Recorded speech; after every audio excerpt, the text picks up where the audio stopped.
Hello दोस्तों, आज हम बात करने जा रहे हैं दी हिल्स हैव आइज मूवी के बारे में। उम्मीद करती हूँ आप लोगों को इसकी एक्सप्लेनेशन ज़रूर पसंद आएगी और पसंद आए तो प्लीज़ चैनल को सब्सक्राइब करना, वीडियो को लाइक करना, वीडियो को शेयर करना और वीडियो पे कमेंट्स करना बिल्कुल भी मत भूलिएगा। दोस्तों, जैसा कि हम जानते हैं यूनाइटेड स्टेट ने 1945 से 1962 के बीच बहुत सारे न्यूक्लियर टेस्ट किए थे, जिससे आसपास मौजूद लोगों के रेडियो एक्टिव होने की वजह से बहुत सारे बदलाव हुए। लेकिन गवर्नमेंट इस चीज़ को अब भी नकारती है और ये सारे टेस्ट मेक्सिको के रेगिस्तान में किए गए थे। इसलिए अब भी कुछ वैज्ञानिक वहाँ पर इस चीज़ की जाँच कर रहे हैं कि आज भी वो रेडियो एक्टिव है भी या नहीं। पर तभी उन पर वहाँ रहने वाले लोकल लोगों ने अटैक कर दिया और उन्हें अपनी गाड़ी से बांधकर घसीटते हुए वहाँ से ले गए। लेकिन यहाँ पर रहने वाले लोग हमेशा से ऐसे नहीं थे, बल्कि न्यूक्लियर टेस्ट के बाद इनकी जिंदगी पूरी तरह से बर्बाद हो गई और इनके अंदर जेनेटिक बदलाव हुए जो काफ़ी घिनौनी किस्म के थे।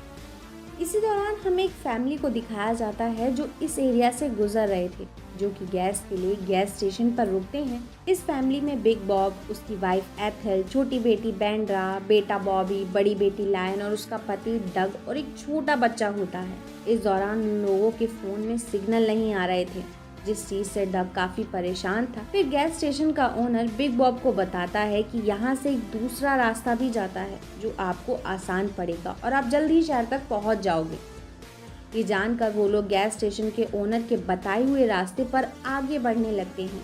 जब वो आगे बढ़ रहे होते हैं तो रास्ते में बिछे हुए ट्रैप से उनकी गाड़ी पंचर हो जाती है, साथ ही गाड़ी का भी एक्सीडेंट हो जाता है। हालांकि इस दौरान वो सभी सही सलामत थे और क्योंकि उन लोगों के फोन में सिग्नल नहीं था, इसलिए वो किसी से भी मदद नहीं मांग सकते थे, जिस वजह से वो सभी लोग कुछ देर वहीं पर रुकने का फैसला करते हैं, क्योंकि बिग बॉब और डग दोनों मदद ढूंढने के लिए अलग अलग डायरेक्शन में जा रहे होते हैं। और डरने की बात ये थी कि उन सभी पर कोई नज़र रख रहा है। फिर डिनर के वक्त उनका डॉग फिर से वहाँ से भाग जाता है, इसलिए बॉबी उसके पीछे जाता है। लेकिन कुछ देर जाने के बाद उसे अपना डॉग बहुत ही बुरी हालत में मरा हुआ दिखाई देता है, जिससे बॉबी घबराकर वहाँ से भागने की कोशिश करता है। लेकिन एक ऊंची पहाड़ी से गिरने की वजह से वो वहीं पर बेहोश हो जाता है। तभी उसके पास वहाँ रहने वाली एक लोकल लड़की पहुँचती है, जिसका चेहरा काफी अजीब था।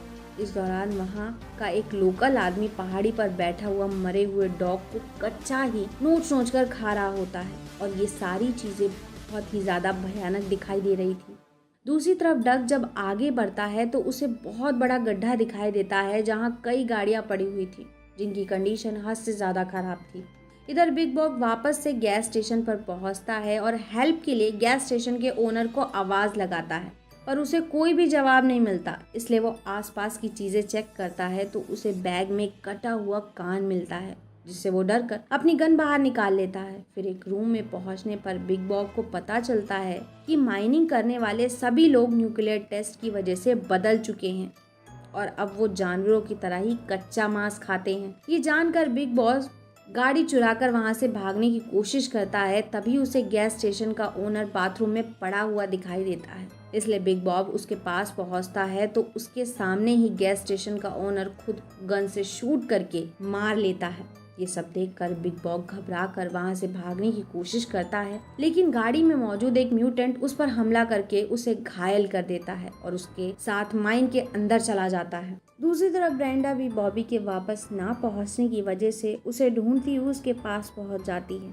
और उसे वापस वैन तक ले आती है। तभी उन लोगों को बाहर किसी के होने का एहसास होता है, इसलिए बॉबी चेक करने के लिए वहां पर जाता है तो देखता है कि उसका दूसरा डॉग भी वहां से गायब हो चुका है। इस दौरान डग सही सलामत वापस आ जाता है, इसलिए बाकी लोग काफी खुश होते हैं, लेकिन बॉबी काफी परेशान था, जिस वजह से बॉबी वैन के अंदर पहुंचकर उसे अच्छे से लॉक कर लेता है। हालांकि वो ये भी चाहता था कि सभी लोग एक ही जगह वैन में इकट्ठा होकर आराम करें, लेकिन डग इस बात के लिए इनकार करते हुए अपनी वाइफ के साथ गाड़ी में सोने के लिए चला जाता है। इधर बॉबी अपने डॉग की आवाज सुनकर उसे ढूंढने के लिए चला जाता है। तभी एक म्यूटेंट ब्रेंडा के पास पहुंच जाता है और उसे बहुत ही अजीब तरीके से छूने लगता है। दूसरी तरफ बॉबी को भी उस म्यूटेंट की झलक दिखाई देती है, इसलिए वो भागते हुए डग के पास पहुंचकर उन्हें म्यूटेंट के बारे में बताता है, जिससे वो दोनों अंदर जाने लगते हैं। पर वैन के अंदर मौजूद म्यूटेंट रेडियो की मदद से बिग बॉब को जलाने लगते हैं,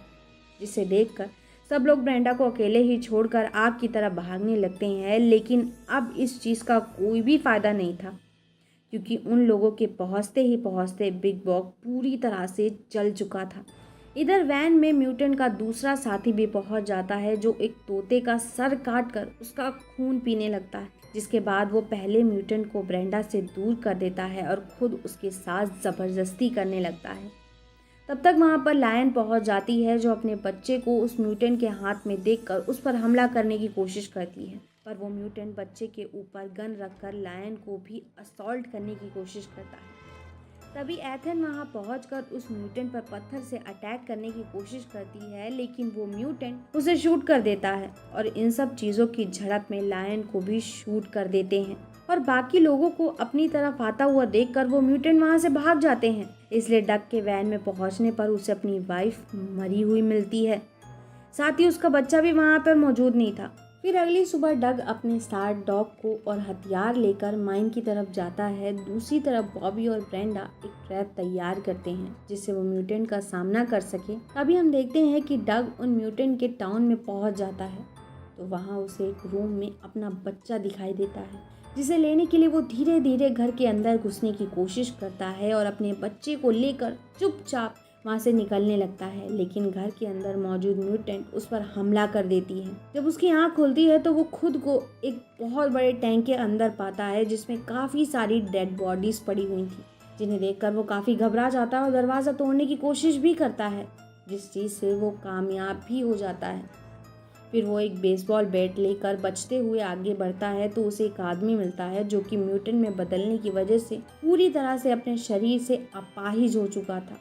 वो डक से कहता है कि आज हम जैसे भी हैं उसकी वजह कोई और नहीं बल्कि तुम लोग ही हो। तुम लोगों ने यहाँ पर रेडिएशन फैलाया और हम इस तरह के बन गए। तभी वहाँ एक दूसरा म्यूटेंट पहुंचकर डक पर हमला कर देता है।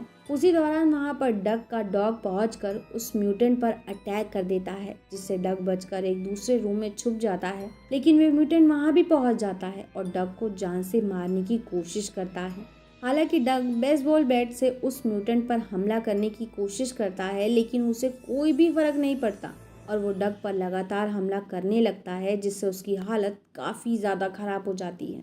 इसके बावजूद डग मौका पाते ही एक नुकीली चीज़ से उस म्यूटेंट के पैर पर हमला करके कुल्हाड़ी की मदद से उस म्यूटेंट को बेरहमी से मार देता है।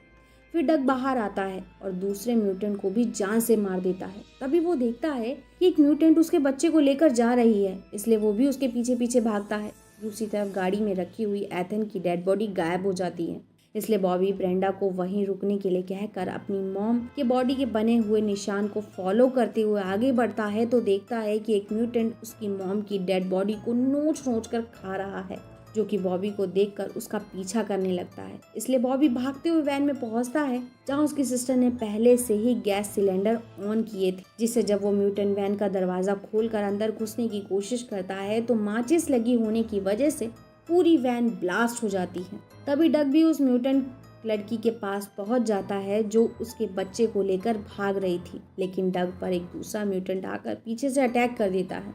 ये देखकर म्यूटेंट की लड़की वापस से बच्चे को लेकर वहां से भागने लगती है, क्योंकि वो नहीं चाहती थी कि उसके परिवार वाले उस बच्चे को कोई भी नुकसान पहुंचाएं। इसलिए दूसरा म्यूटेंट उसे रोकने की कोशिश करता है, लेकिन डग इसी मौके का फायदा उठाकर लगातार हमला करते हुए उस म्यूटेंट को बेरहमी से मार देता है। इसलिए वो दोबारा से उठकर डग को मारने की कोशिश करता है, लेकिन वहाँ खड़ी म्यूटेंट लड़की उसे लेकर पहाड़ से नीचे कूद जाती है, जिससे डग और उसके बच्चे की जान बच सके। जिसके बाद डग बॉबी और ब्रेंडा के पास पहुँच जाता है, जिसे जिंदा देखकर वो दोनों ही काफ़ी खुश होते हैं। लेकिन अभी भी कोई उन लोगों पर नज़र रख रहा था। इससे पता चलता है कि अभी भी म्यूटेंट परिवार में से कोई ना कोई उन तीनों को मारना चाहता है। इसी के साथ ही मूवी यहाँ खत्म हो जाती है। दोस्तों, उम्मीद करती हूँ आप लोगों को इसकी एक्सप्लेनेशन पसंद आई होगी, और पसंद आई हो तो प्लीज़ चैनल को सब्सक्राइब करना, वीडियो को लाइक करना, वीडियो को शेयर करना, और वीडियो पे कमेंट्स करके ये मत बताना भूलिएगा कि आप इसके आगे के पार्ट्स देखना चाहते हैं या नहीं। Thanks for coming and watching.